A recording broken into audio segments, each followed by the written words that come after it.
Assalamualaikum warahmatullahi wabarakatuh. Good morning my beloved students. How are you doing? How was your morning? How was your days? Semoga kalian semua selalu dalam keadaan yang happy and healthy, juga tentunya siap dan semangat untuk belajar bahasa Inggris hari ini. And this morning Miss Yas kembali lagi untuk menemani kalian belajar bahasa Inggris. And today we will learn about numbers and time. Numbers, kalian pasti sudah tahu ya, numbers adalah tentang angka. Kemudian kita akan belajar tentang time, yaitu waktu. Miss Yas akan menjelaskan tentang bagaimana kita memberikan informasi terkait waktu dalam bahasa Inggris. Sudah siap belajar? Tolong disiapkan alat tulis dan juga buku catatannya. Pastikan untuk mencatat agar materinya tidak lupa. And let's check it out.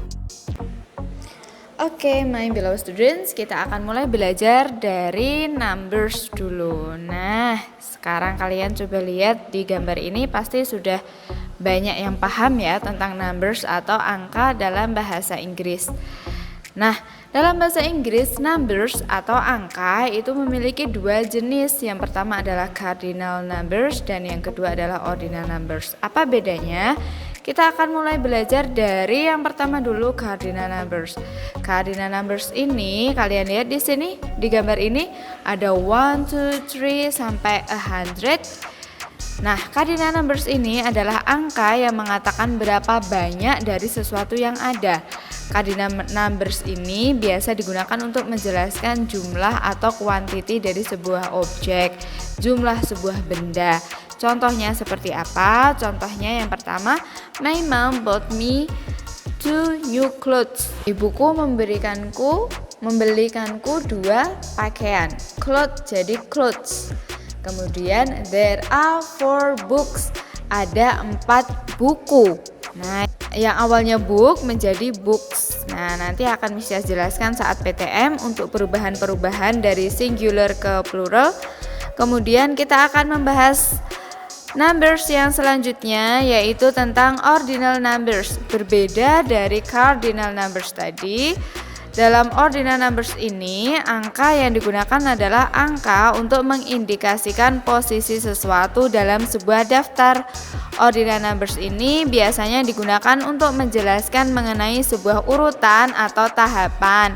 Contohnya, my mother's birthday is on the 9th of July. Atau this is the first time I come here. Nah, contoh yang lain kalian bisa lihat di gambar ini.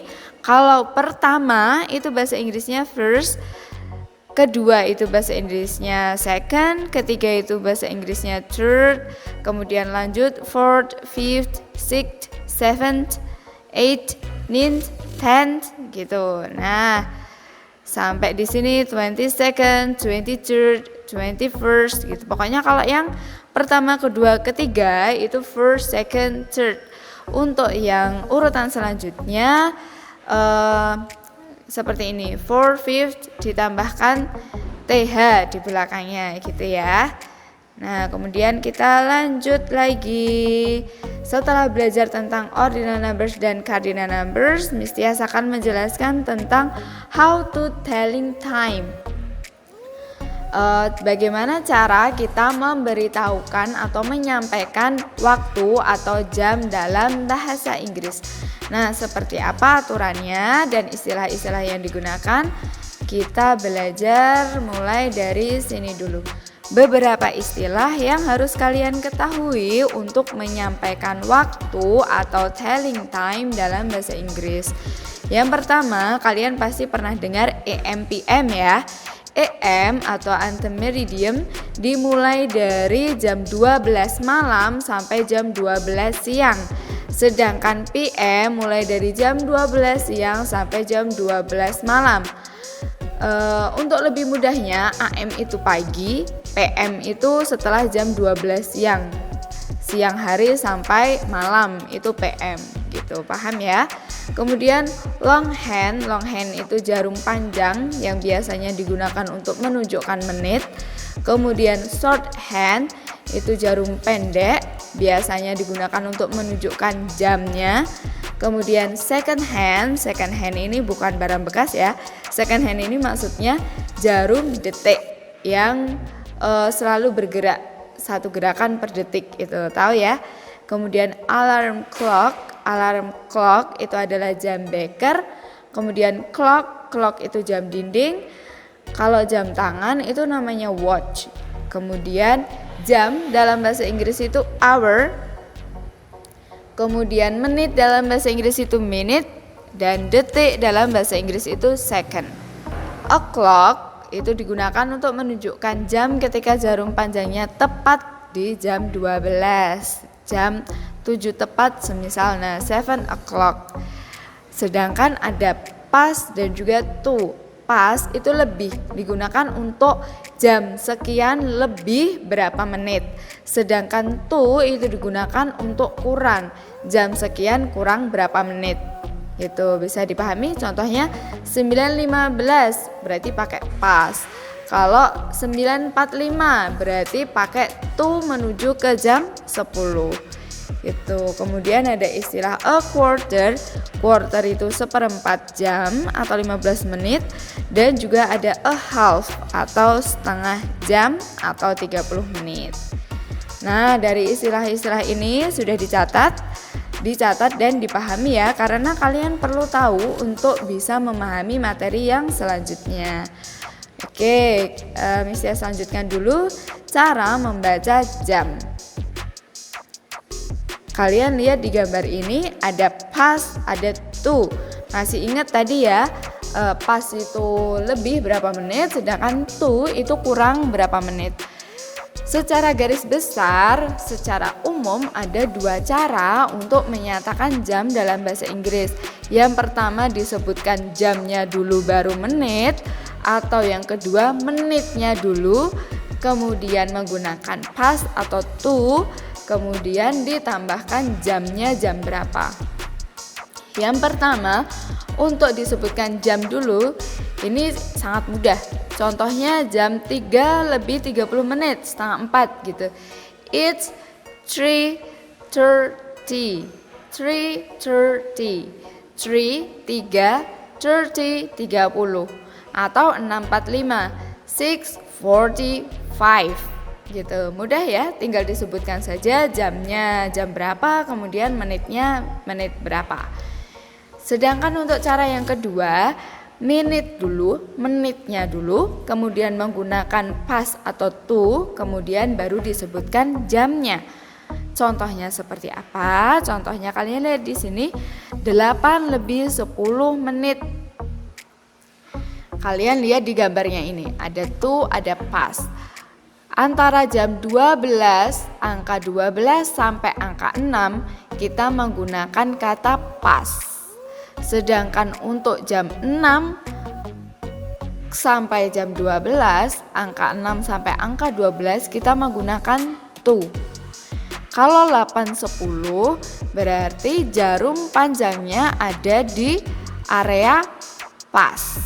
Karena 10 menit itu kan ada di angka 2 ya, ada di angka 2, jadi ada di area pas. Kita pakainya yang pas.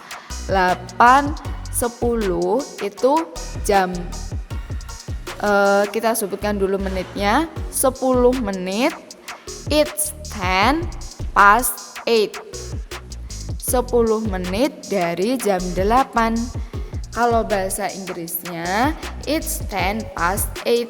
Bahasa Indonesianya jam 8 lewat 10 menit.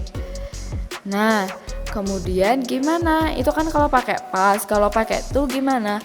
Kalau pakai to, kalau jarum panjangnya itu sudah berada di area to. Area jam 6, angka 6 lebih sampai jam 12.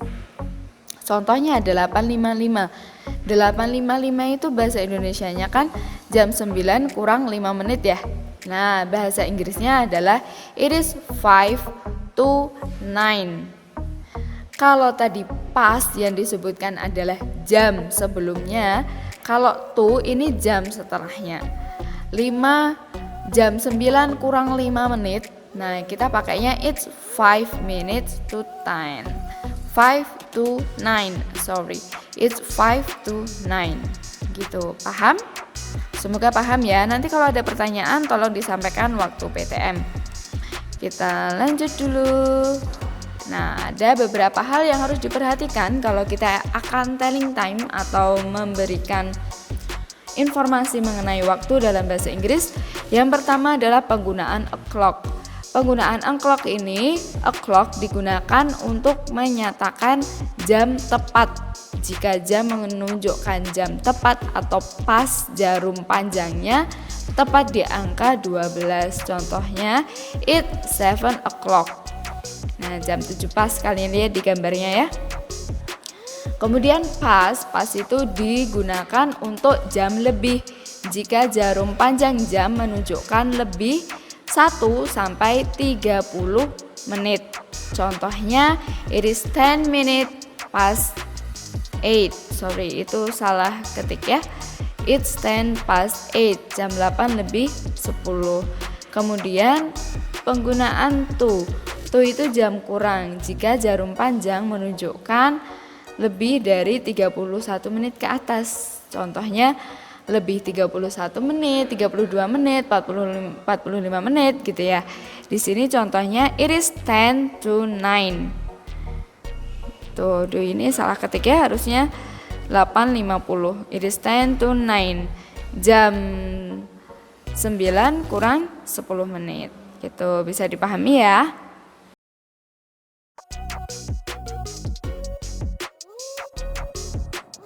Alright, fine beloved students, bagaimana materinya? Semoga bisa membantu kalian untuk memahami tentang numbers atau angka dan juga tentang time atau waktu dalam bahasa Inggris. Semoga bisa menambah wawasan kalian tentang pelajaran bahasa Inggris kita hari ini. Jangan lupa untuk mengerjakan tugas yang sudah Miss sediakan di tugas siswa ya, agar kalian bisa lebih paham lagi. Dan juga tanggal 29 nanti insya Allah kalian sudah akan mengikuti penilaian akhir semester. Jadi mohon dipersiapkan dengan baik. Miss Tias juga akan membantu kalian sebisa Miss Tias. Semoga kita semua mendapatkan hasil sesuai dengan yang kita harapkan. Alright, I think it's enough for today. Terima kasih untuk perhatian kalian. Terima kasih sudah mendengarkan materinya sampai akhir. Semoga hari kalian menyenangkan. And wassalamualaikum warahmatullahi wabarakatuh.